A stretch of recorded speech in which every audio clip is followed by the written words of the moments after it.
Comparando a economia Lula versus Bolsonaro. Antes de mais nada, eu não quero ninguém vindo me xingar, sou só um cara curioso, ok? Então não venham me chamar de fascista, ou de sei lá, ou me considerar comunista, ou um cara de direita, um cara de esquerda. Ô, primo rico, fica tranquilo, tranquilaço que ninguém vai te considerar comunista. Pode ficar tranquilo, tá bom? Um cara de sei lá o que, sei lá o que. Cara, olha só. Olha só, meu, sou neutro, né, meu? Você sabe, você não pode me taxar nem de esquerda nem de direita, muito pelo contrário, acima e em nome do capital. É muito bom esse papo de liberal, né, que tenta se colocar acima de qualquer patamar ideológico, né? Falar que comigo não tem ideologia, comigo não tem que ser xingado. Não, a minha análise aqui vai ser 100% econômica, técnica, racional, nenhum traço de ideologia. Comigo não tem nada, nem bom senso, não tem nada. Só estou curioso, estava assistindo o debate e falei, qual será que foi o PIB em cada governo? Governo do Lula, governo Bolsonaro? Como será que foi o desemprego? Como será que foi a inflação? Como foi tudo isso, tá? E aí às vezes tá pensando, cara, o fundo tá vermelho. Nossa, olha a definição de inflação dele. Aumento contínuo e generalizado dos preços em uma economia. Não é a desvalorização do dinheiro, não, né? Não é a desvalorização do poder de compra, não, né? Nossa senhora, velho. Não, e fora essa FIC, né? Eu estava vendo o debate e eu resolvi pesquisar o PIB do Brasil na época do Lula, do Bolsonaro, a inflação, os dados do desemprego e fiz um vídeo de 12 minutos. Sem viés nenhum. Vamos trocar esse fundo só pra gente falar. Sem viés nenhum. Falar que a gente gravou um pouquinho em cada um, Caião. Troca esse fundo aqui pra gente, cara. Como vocês podem ver, gravamos um pouquinho com fundo vermelho, agora um pouquinho com fundo azul e amarelo.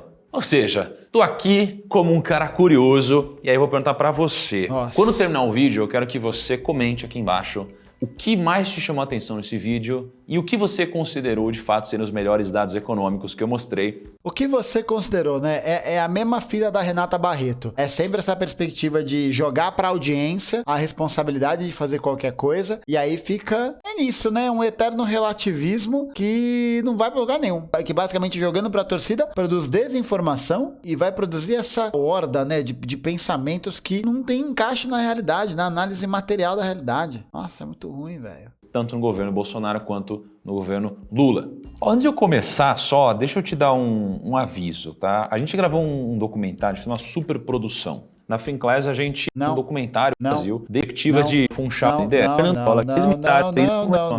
Nossa, olha quem tá. Armínio Fraga, Fernando Henrique Cardoso, Guito Mantega, Henrique Meirelles, Michel Temer, Marcos Lisboa e Joaquim Levy. Parece bom, hein? Esse documentário parece que vai salvar a economia da classe trabalhadora, velho. Eu olhei pra esse cartaz e eu acabei de ter o meu fone privatizado. Vai colar uma empresa aqui pra levar ele embora. Daqui 15 minutos. Eu olhei pra esse cartaz e é isso. O Gustavo está oficialmente privatizado. Oficialmente. Puta merda, velho. Já vão abrir meu IPO na Bolsa de Valores. Então, a gente teve aqui primeiro o Lula no mandato 2003, 2004, 2005, 2006. Eu amo o Lula de Hang Loose sem o Mindinho. Bom demais. E aí depois 2007, 2008, 2009 e 2010, tá bom? Então o Lula teve esses dois mandatos. O Bolsonaro ele teve 2019, 20, 21 e 22, terminando esse ano. Então vamos falar de PIB. Lula, né, 2003 o PIB foi mais 1,14%, em 2004 o PIB foi 5,76%, em 2005 foi 3,20%, em 2006 foi 3,96%. Então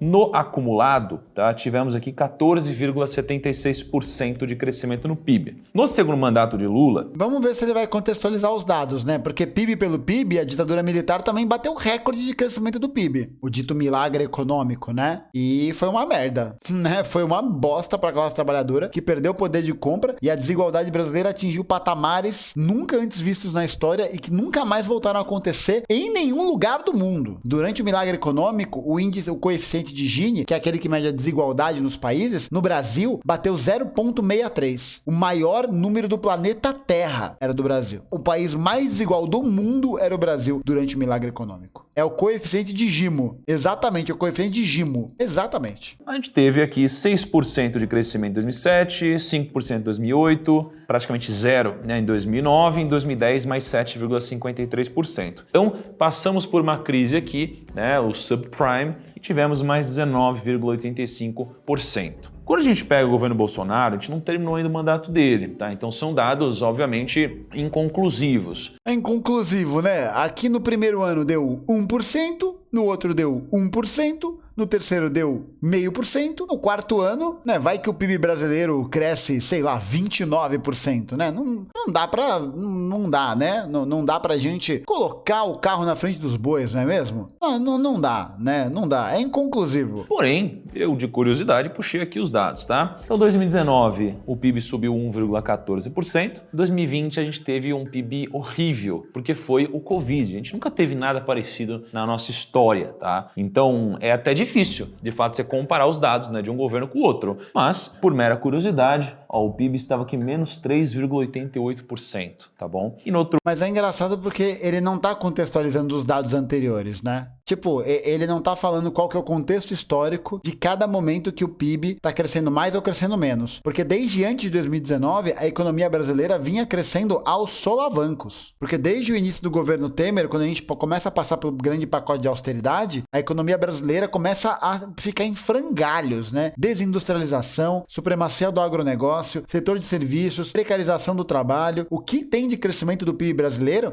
não representa um crescimento que é necessariamente real e que garante a estabilidade da vida para a classe trabalhadora. A gente tem um PIB que cresce ao custo de muita qualidade de vida da classe trabalhadora. É aquela questão, né? A gente tem que considerar que sim, a pandemia foi um negócio muito foda, tal, mas se a gente pegar para olhar o dado do PIB da China, vamos ver quanto que a China foi em 2020, vamos ver, né? Para falar que é crise aqui. Mas quanto que cresceu em relação... Mano, você tá maluco? A China cresceu... Nossa, no ano da pandemia, a China cresceu 2,3%, velho. Se isso não é a prova de que economia planificada é uma teta, é a melhor teta que existe, não tem mais nada que prove. Mais nada, velho. Mano, na pandemia, a China conseguiu crescer. Vamos ver o Vietnã. Vietnã, PIB 2020. Aqui, ó, vamos ver. Teve não, vai se fuder, velho. Teve 2,9%, mano. 2,9%. 2,9%, velho. Mano, absurdo. Não, simplesmente absurdo. Simplesmente absurdo. Vamos ver outro. Vamos ver United States of America. Vamos ver, né? A terra da liberdade e tal, etc, etc. Pô, foi bem os Estados Unidos, né? Menos 3,5%. Acho que deu pra competir ali com a China, né? Aqui, ó. Pau a pau, né? Acho que deu. Vamos ver o Laos, né? Só pra os reféns aí do Ian, do Laos 2. Mano, até o Laos cresceu, velho. 0,4%. E nada, né? E a China falindo amanhã. Exatamente, a China falindo amanhã. Ai. Muito bom, né? O que isso tem a ver com o vídeo? Nada a ver. Tem nada. É só pra falar que a China é maravilhosa. É isso, né? Tá botando o USA e o capitalismo ocidental inteiro para gloob. Porque é isso, né, gente? Isso prova mais uma vez como o controle feito por um Estado operário, né? Por um Estado da classe trabalhadora, como é o caso do Estado chinês, com uma economia planificada, com soberania energética, com soberania tecnológica, garante uma melhor qualidade de vida para a sua população. Não é um crescimento econômico feito a qualquer custo, né? Porque economista liberal tem dessas, né? Não, esse ano a economia do Brasil vai decolar, né? Vai crescer 2%. Mano, só que a gente olha pro tanto de gente que tá concentrando essa riqueza, pro tanto de trabalho precário que tá sendo realizado, pro tanto de condição merda que aquela trabalhadora tá vivendo, é um crescimento que tá se consolidando a partir da deflagração, da destruição da qualidade de vida da classe trabalhadora. Simples assim. É esse crescimento que a gente quer? É um crescimento da economia para quê e para quem? No ano 2021, o PIB foi 4,6%. Nesse momento que a gente grava o vídeo, saiu a prévia, acho que foi ontem ou anteontem, do PIB. Nesse ano estamos com 3,2% já do PIB, não é isso? Então, o acumulado até 2021, né, sem contabilizar 4 anos fechados, né, o que obviamente não é fair fazer essa comparação. Estou falando de um PIB de mais 1,69%, tá bom? Qual que é o ponto? A gente tem que lembrar que muitas vezes o governo, né, você pega uma herança do governo passado, tá? Então, não sou eu que vou julgar, né? Fica a seu critério julgar quem pegou uma herança mais difícil. Se foi... Cara, é inacreditável isso, velho. Fica a seu critério julgar. Mano, quando ele fala isso, fica a seu critério julgar, ele tá mais uma vez jogando pra plateia pra poder garantir uma análise superficial dos critérios econômicos e de como é que o Brasil tava. Que é isso? O Lula podia ter pegado o Brasil em uma condição pior do que tava, né? E o que era foda, né? Porque tinha criança pra caralho que morria de fome no Brasil, tinha tido o apagão recentemente, a inflação tava mó alta, o Brasil era devedor internacional. E poderia ter continuado uma bosta, né? Mas não continuou. Não continuou. Muitos problemas, etc, etc. Mas é um momento econômico importante, assim. Com várias questões importantes. Mas, porra, o Brasil tava fudido em 2002. Aí fica nessa. Analisa aí, né? Porque aí ele vai vender aquela velha mitologia que o governo Lula só deu certo porque o FHC fez as reformas necessárias e o governo do PT pegou a bonança, né? Que foi produzida pelo governo FHC. Blá, blá, blá. Foi Lula que pegou uma herança do FHC. Vai tomar no cu, velho. Vai se fuder, mano. É isso, velho. Gustavo Diná, velho. Puta que pariu. Puta que pariu. É muito fácil, velho. É muito fácil. Do Brasil, do Fernando Henrique, ou se foi o Bolsonaro que pegou uma herança da Dilma. O quê? O quê? Não, peraí. Não. Essa nem eu esperava. Vamos ver aqui. Vamos ver. Lista de presidentes Brasil. Vamos ver aqui a lista dos presidentes. Foda-se, velho. Vamos ver aqui. Vamos ver. Aí teve o Lula. Tá. Aí teve a Dilma. Tá. E aí teve o Bolsonaro. Cara, o pior cego é aquele que não quer ver. Mostrar de novo, hein? Ó. Mostrar de novo aqui, ó. Lula, Dilma e o Bolsonaro. Viu? Apareceu. Não tem ninguém antes do Bolsonaro. Vocês estão doidos? Gente, quem é Temer? Do que vocês estão falando? Quem é Michel Temer? Michel Temer? Quem é Michel Temer? Não, gente, todo mundo sabe, né? A Dilma saiu em 2016. Ela saiu, ela só vazou, deu peace out e largou o microfone em 2016. Aí o Bolsonaro ganhou em 2019. Foi essa sequência de eventos. Exatamente, Michel Temer era vice-deputado da Dilma. É muito cinismo, velho. O cara falar isso, velho. Mano, é durante o governo Temer que a gente tem a aceleração da reforma trabalhista, que a gente tem a aceleração da reforma da Previdência, que a gente vai ter a ponte para o futuro, a PEC 95, teto de gastos. Mano, que filha da puta, velho. Que filho da puta. Que desonesto do caralho, velho. Nossa, que arrombado. E um pouquinho ali do Temer. E aí... Um pouquinho ali do Temer. Meio mandato do Temer, velho. Virou um pouquinho ali do Temer. A Dilma governou de janeiro de 2015 até outubro de 2016. O resto foi Michel Temer, caralho. Não que a Dilma no segundo mandato tivesse feito coisa boa, né? Porque a primeira coisa que ela fez foi ter colocado o Joaquim Levy no Ministério da Fazenda. Pra começar a política de austeridade, né? Não vamos fazer aqui uma defesa apaixonada e sem história. Mas o que esse cara tá fazendo é desonesto pra cacete, velho. Nossa, pelo amor de Deus, mano. E você decide aí, tá? O que é importante? Você decide, né? Você decide. É tipo o grande debate, né? Afinal, vacinas funcionam ou não funcionam? A gente quer saber a opinião de você aí de casa, que acompanha esse programa todas as tardes. Afinal de contas, será que a Terra é plana ou ela é redonda? Vamos falar aqui com um especialista. E além do especialista, também vamos trazer Marquinhos Gamer. Ele que é youtuber, católico e gosta do canal Impérios AD, para debater contra um geólogo, cientista, astrônomo, com pós-doutorado pela Universidade de Massachusetts. Vai se fuder!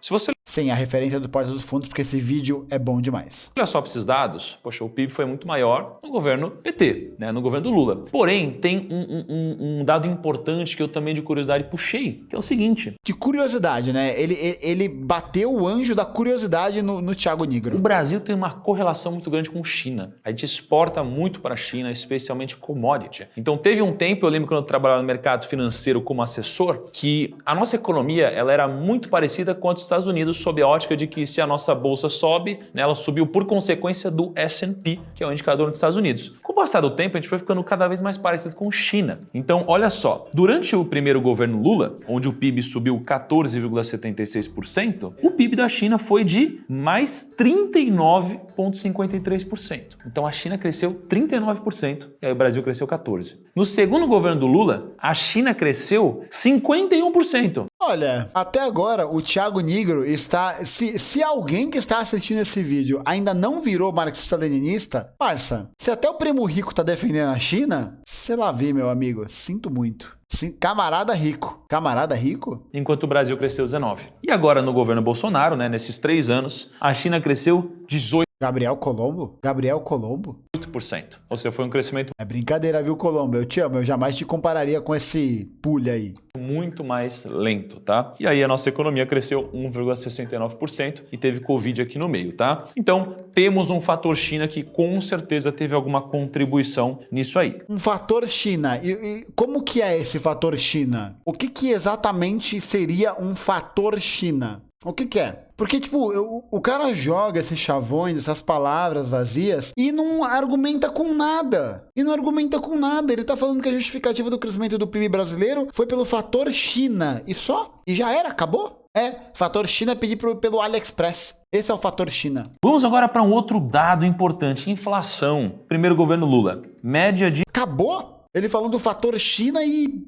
acabou? Nossa, velho. Tá doido. De 6,4%. Segundo o governo, média de 5,14%. Quando a gente pega a inflação aqui em Bolsonaro, média de 6,26%. Então fica... Mas é aquela coisa, né? Você analisar a inflação isoladamente, fica parecendo que tá um equilíbrio, né? Que tá igual. E isso é um dado absolutamente falseado da realidade. Porque por mais que os níveis inflacionários no governo Bolsonaro, na média, estejam próximos do primeiro ou do segundo governo Lula, a diferença de poder de compra da classe trabalhadora entre essas duas linhas políticas é gigantesca. É enorme. Os rendimentos da classe trabalhadora diminuíram nos governos Temer e Bolsonaro. Diminuíram severamente. Então, essa flutuação de preço, ela não está acompanhando necessariamente o quanto a classe trabalhadora pode ou não consumir. Porque hoje em dia a gente tem um aumento da inflação e um não aumento real do salário mínimo, que mal cobre o custo inflacionário. Porra, tá doido, velho. Aí a gente tá com a inflação agora galopante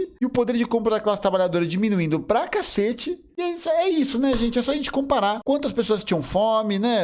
Como que era a condição de vida antes e depois. É só isso, velho. É só isso. Análise honesta, tá ligado? Só isso, assim. Ficou ali até que bem parecido. Aí vamos pegar desemprego. Bem parecido, velho. Olha, gente, sério. Pra quem tá assistindo esse vídeo e gosta do Primo Rico, vem aqui. Olha como ele tá sendo desonesto. Olha como ele tá pegando um dado da realidade, ele tá tratando esse dado do jeito que ele quiser. Ele não tá falando como que esse aumento da inflação tá impactando no rendimento das famílias, como que tá impactando no poder de compra, quais são os programas que o governo tem para poder ajudar as famílias da classe trabalhadora. Ele não tá falando isso. E quando a gente não fala sobre isso, todos esses dados que ele tá pegando se transformam em nada, né? É um manual tecnocrata de economia. A economia tá boa ou tá ruim baseada em números. Só que o número, gente, para economia, ele não serve para nada. Se a gente não tem a análise material, se a gente não tem a análise histórica do que está acontecendo e o que tem por trás desses números. O número nunca é só um número, ele é todo um processo social. Nossa, velho, é muita desonestidade, velho. É muito mau caratismo, porque burrice não é, né? Convenhamos, né? Burrice não é. É só mau caratismo mesmo.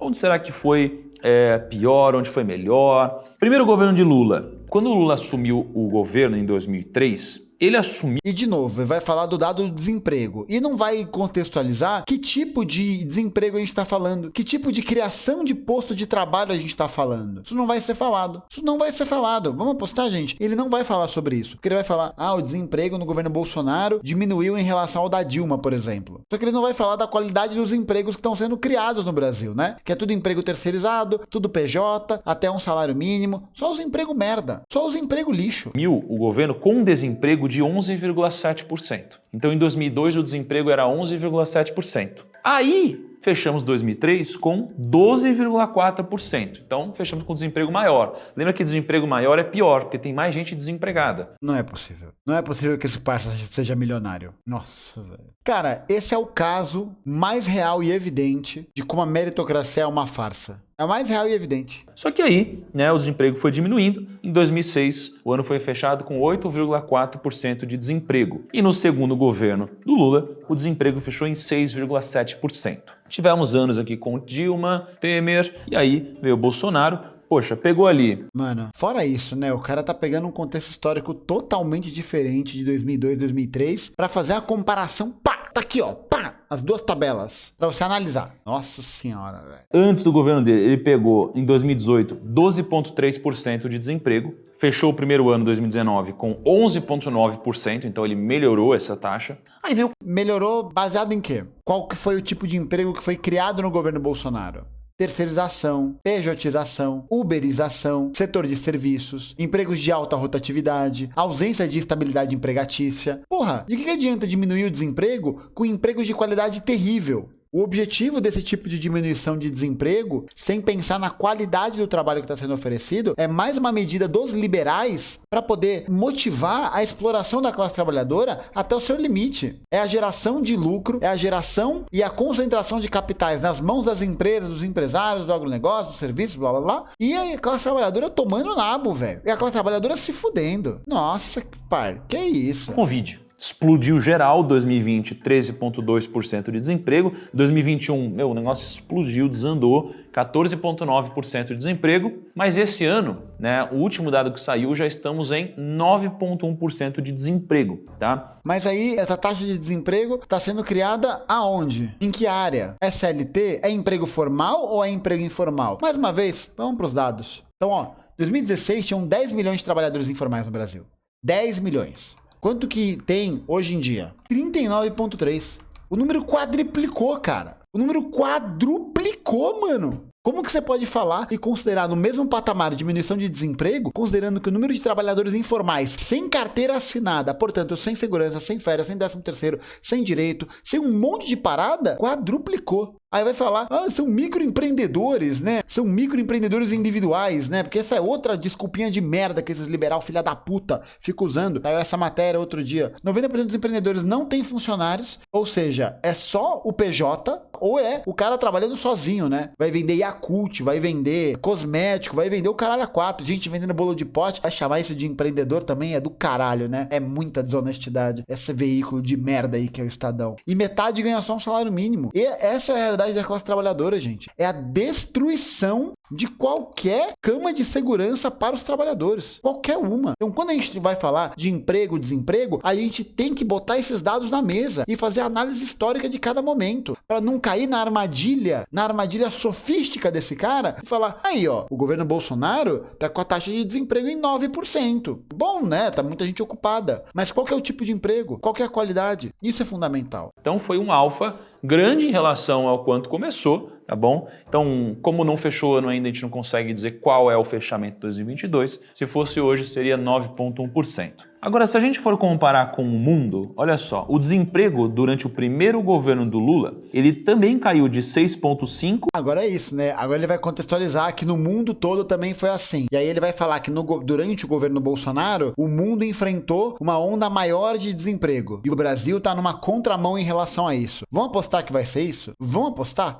Né, para 5,8%. E no segundo governo caiu de 5,5% para 5,4%. Então, no mundo, o desemprego diminuiu. E aí, no governo Lula, o desemprego também diminuiu. No mundo, o desemprego durante o governo Bolsonaro subiu. Tá?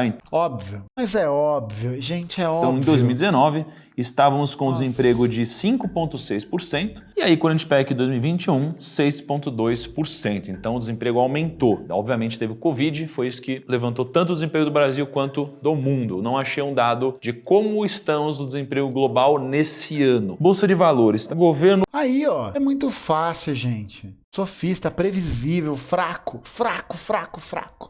velho, fraco. O Lula, o primeiro, te pegou o fechamento da... É, isso, crescimento da economia na pandemia. E a gestão da pandemia? Nada. 700 mil mortos. Nada. Nenhuma palavra sobre isso. Nenhuma palavra. PHC, bolsa em 11.270 pontos. Fechamos em 44.470. Então a bolsa subiu 294%. Aí ele vai falar que a bolsa no governo Bolsonaro subiu, né? Porque de fato subiu. A gente teve um processo de financiarização da economia brasileira, em que praticamente toda a atividade que concentra o PIB, que concentra a especulação, vai estar nesse crescimento acelerado e maluco da bolsa de valores. valores. E essa financiarização não necessariamente significa uma melhoria das estruturas produtivas do Brasil, porque bolsa de valores, gente, é cassino. Bolsa de valor não necessariamente lida com a realidade da classe trabalhadora, a realidade das condições materiais de produção. Quer um exemplo? Dá um exemplo. A Petrobras. A Petrobras é uma empresa que tá batendo meta na bolsa, tá subindo. Não é à toa que seus acionistas estão tendo ganhos milionários, né? Bilionários de distribuição de dividendos. Agora, isso significa dizer que a produção de petróleo no Brasil melhorou? Isso significa dizer que a gasolina baixou? Que o botijão de gás está mais barato? Não. Sabe por quê? Porque esses dados não estão correlacionados com a realidade. Porque bolsa de valor não tem a ver em nenhum momento com produção real econômica, com produção de materialidade econômica. Não tem. É só a gente ver, por exemplo, o caso das subprimes, que ele citou da crise de 2008, o caso do Ike Batista. É só a gente ver isso. Porra, querer fazer esse comparativo, né? De isentão, né? Pra mostrar, olha como a nossa bolsa de valores subiu. Claro, né? Nunca se pagou tanto dividendos e agora o Brasil tem 33 milhões de famélicos. 33 milhões de famélicos. Segundo mandato, a bolsa subiu 55%, de 44.470 para 69.300. Quando a gente olha aqui para o governo Bolsonaro, a bolsa estava 87.800 depois do governo Temer, e aí não fechamos, mas estamos hoje na casa de 112 mil pontos, então a bolsa subiu até agora 27%. Aí a gente olha para a dívida pública sobre o PIB, que é muito importante. Eu tenho o quanto de fato eu produzo, eu tenho o quanto eu estou endividado, quanto eu tenho que pagar. Aí ele não vai falar que as grandes economias do mundo se desenvolvem a partir do seu endividamento. Mano, você vai olhar a dívida pública do Japão, dívida pública dos Estados Unidos, dívida pública de Singapura, da Coreia, do caralho A4. É um bagulho astronômico, velho. Vamos ver. Singapura, que os liberal adora falar, curte muito falar, a França, o Canadá, aqui ó, Reino Unido, a Bélgica. Todos os países do capitalismo central têm dívidas públicas que são gigantescas. Mas é isso, né, gente? Não tem como um país promover desenvolvimento se ele não se endivida. Estado tem que gastar, velho. Estado, para poder gerar produtividade, para poder gerar cadeia produtiva, precisa gastar. E exatamente, para os Estados Unidos é muito mais fácil fazer reserva de moeda, porque a moeda internacional, o lastro, é em dólar. Então, para eles é muito mais fácil. Mas muito mais fácil, velho. Porra, os Estados Unidos têm uma dívida, tá vendendo papel pra China e a China tá comprando dívida pública dos Estados Unidos pra caralho. O dia que a China resolver cobrar essa porra, os Estados Unidos estão fodidos, absolutamente fodidos. Absolutamente fodidos. Se um dia a China resolve cobrar essa dívida pública, resolve cobrar os papéis. Fudeu, acabou. O Estado chinês é um dos maiores financiadores dos Estados Unidos, comprando o título da dívida pública deles. Então, quando você pega... E aí ele vai falar, né? A dívida pública brasileira está astronômica, o governo Lula, e a do Bolsonaro está muito baixa, né? O que mostra um equilíbrio das contas. Bicho, o Brasil não gasta mais dinheiro pra porra nenhuma, velho. Porra nenhuma. O orçamento da saúde, outro dia, pro orçamento do ano que vem tá programado um corte de 42% do orçamento. Antes tinha essa preocupação de não quebrar o teto dos gastos, né? Essa política fiscal e blá blá blá. Hoje em dia tem preocupação se a gente vai gastar o mínimo do orçamento, a base orçamentária, porque o governo não tá gastando dinheiro com nenhum setor estratégico, com nada, velho. Com essa desculpa fiscalista de austeridade, né? Que serve muito bem, obrigado, aos empresários, aos liberais, que ficam ganhando recurso com isso, que fica ganhando dinheiro com isso, porque vai garantir o financiamento do Estado brasileiro através da emissão de título de dívida pública. É isso que vai acontecer. E aí os rentistas vão ficar cada vez mais ricos. A dívida pública sobre o PIB durante o primeiro governo Lula foi fechado em 65%. 65% do PIB era basicamente o que o país devia. Em 2010, fechamos ali com 62% de relação dívida pública sobre o PIB. E hoje, quando a gente olha para o governo Bolsonaro, temos mais ou menos 80% de dívida pública sobre o PIB. É muito importante ver também quanto que é o investimento público e privado em relação ao PIB. Então, o investimento privado no primeiro governo Lula foi na média de 15,19%. Investimento privado. Em qual área? Em qual setor? Que é isso, velho? Nossa, muito ruim, mano. 9%. Segundo o governo Lula, na média de 16,43%. Hoje, no governo Bolsonaro, estamos em mais ou menos 15,46%. Quando a gente olha para o investimento público, a média era de 1,85% no primeiro governo, 2,83% no segundo governo e 1,62% no governo Bolsonaro. O que são alguns dados que chamam a atenção? A gente tem um gráfico, tá, de número de funcionários públicos. E o que começou a acontecer muito acontecendo agora no governo Bolsonaro é que o número de funcionários públicos tem diminuído drasticamente. O que a gente tá vendo aí é um desmonte do funcionalismo público, só que o que esse pilantra não tá falando é que funcionário público é professor de prefeitura. Funcionário público é enfermeira do SUS. Ao invés de a gente ter um processo de contratação de funcionário público que contribuem com a Previdência Social brasileira, não. A gente está tendo um processo de terceirização de todos os serviços, que é, novamente, um processo de precarização da força de trabalho. Então, ao invés agora de ter trabalhador concursado no SUS, médico, enfermeiro, serviço de saúde, não. A gente tem as OS, as organizações sociais, que são geralmente pontes com ONG, com empresas privadas, que vão ganhar contratos do governo para prestar um serviço que o Estado poderia fazer, que o Estado poderia abrir concurso para realizar. Por que não vai fazer? Exatamente porque essa lógica das OS, essa lógica da privatização, da terceirização, é a lógica econômica do governo Bolsonaro, é a lógica econômica do governo Temer. É isso que está acontecendo. Funcionário público não é só juiz do STF, não, porque juiz do STF não diminuiu nenhum. Deputado não diminuiu nenhum também. Juiz também não diminui. Quem que é o funcionário público que diminui? É a tia do posto, é o professor, é o enfermeiro, é o lixeiro, porra, que é a pessoa que ganha R$2.000 por mês. A culpa do inchaço do funcionalismo público é dessas pessoas? Exato. 8.000 militares do governo Bolsonaro ganhando R$200.000 por mês. O presidente da Caixa tava metendo mais de 100k por mês no bolso, limpo. Mano, em São Paulo não tem concurso para professor de estado desde 2013, velho. 2013, mano.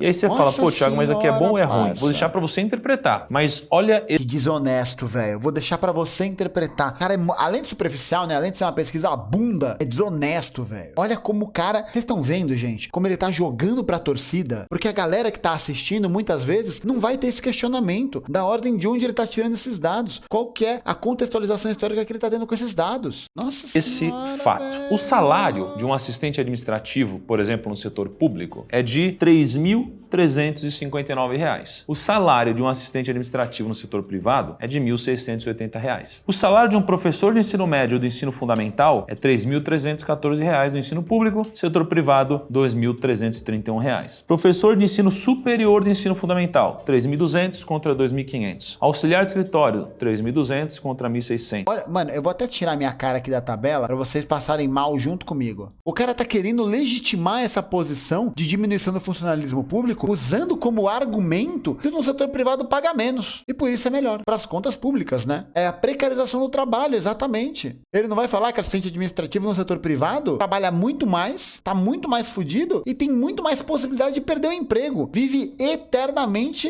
cerceado por essa possibilidade. É, exatamente. Cadê o promotor? Cadê o juiz federal? Cadê? Cadê essa galera? Que ganha assim, mete 50k por mês no bolso, 40k por mês no bolso. Essa galera não tá aí, né? Essa galera não tá aí. Gastão de jovens e adultos, 5.200 contra 1.900. Serviço de limpeza, 1.500 contra 1.200. Auxiliar de enfermagem, 4.700 contra 2.100. Dos dados que a gente pegou de 2020 aqui, R$ 4.089 era a média de gastos de salários, né, no setor público, contra o setor privado, R$ 1.948,70. Então, de uma forma geral, para fazer um trabalho semelhante, no setor público, você ganha mais do que no setor privado. Então, quando você diminui o número de... Pra fazer um trabalho semelhante, velho. Mano, quem trabalha como trabalhador terceirizado, como dentro de uma empresa privada, sabe que as condições de trabalho numa empresa privada são muito piores que no setor público. Mas muito piores. Mas muito piores. Essa insegurança gera a possibilidade desse cara que tá sendo trabalhador no setor privado não saber se ele vai manter o emprego. Ainda mais que os empregos de rotatividade. De alta rotatividade, né?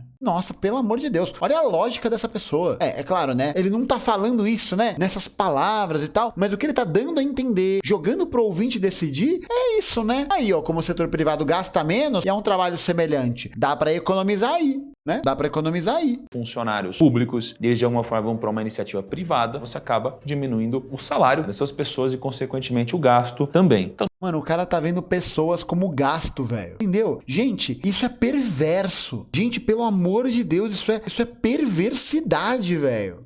Isso é desumano. É isso, é um tecnocrata safado que tá preocupado com os ganhos dele, que se foda o resto, velho. É um agente da classe dominante, velho. Nossa, vai então, no final das contas, pô, o governo tá pagando lá mais de R$4.000 em algum profissional que você podia contratar de uma iniciativa privada gastando muito menos dinheiro. Então, no final das contas, é um dinheiro que sai do seu bolso e do meu. Mano, ele tá... Olha... Não, eu não vou fazer uma análise dos dados, né? Eu vou jogar pra torcida decidir. E aí eu não vou falar que o financiamento do funcionalismo público não vem de imposto. Dinheiro que sai do meu bolso. Como assim? Me explica melhor, Primo Rico. Como assim do teu bolso? De onde? De onde? Que safado, velho. Que safado. Que bagulho absurdo, mano. Que bagulho absurdo, velho. Aí você olha, por exemplo, pro Business Freedom. Seria basicamente um indicador. Primeiro, Freedom escrito errado. Provavelmente ele vai pegar o indicador de liberdade econômica dos países, que a Renata Barreto também usa, que é do Heritage Foundation. Vamos ver se é isso aí. Indicador de liberdade econômica. Quando você pega os dois governos, né, do Lula, a gente diminuiu, né, o nosso indicador de liberdade econômica de 70 pontos para mais ou menos 55 ali no final do mandato dele. E aí a gente vê E o que define uma economia tendo como liberdade econômica, velho?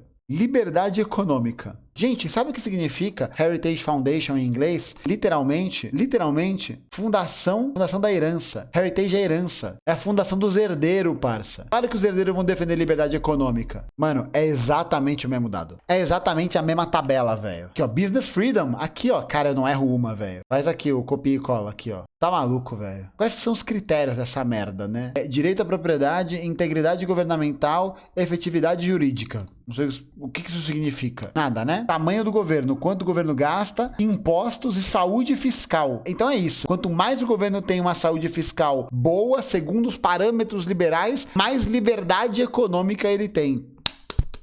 Eficiência regulatória, liberdade de negócios, liberdade de trabalho, liberdade monetária. Mano, liberdade de trabalho deve ser algo do tipo, porra, contrata do jeito que quiser, velho, que se foda, entendeu? Foda-se, quanto menos legislação trabalhista, menos entrave, melhor. Aqui, ó, liberdade de troca, liberdade de investimento, liberdade financeira. Mano, o que diabo isso significa, velho? O que isso diabo significa, mano?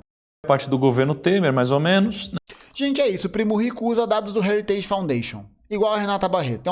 São dados que eles tiram simplesmente do cu. E a gente vai ver que os países que têm os melhores índices são paraísos fiscais. E os que não são paraísos fiscais e estão nos primeiros lugares são economias que têm o Estado como entidade reguladora. Olha que legal. Né? O indicador de liberdade econômica aumentou, o governo Bolsonaro também aumentou, ao invés de diminuir. Se a gente compara com outros países da América Latina, né, a gente tem aqui, por exemplo, Venezuela. Olha o que aconteceu com o indicador de liberdade econômica, diminuiu pra caramba, a economia está indo muito mal, por exemplo, né, se a gente compara globalmente. A economia está indo muito mal, de acordo com o índice de liberdade econômica. É de uma canalice sem tamanho, velho.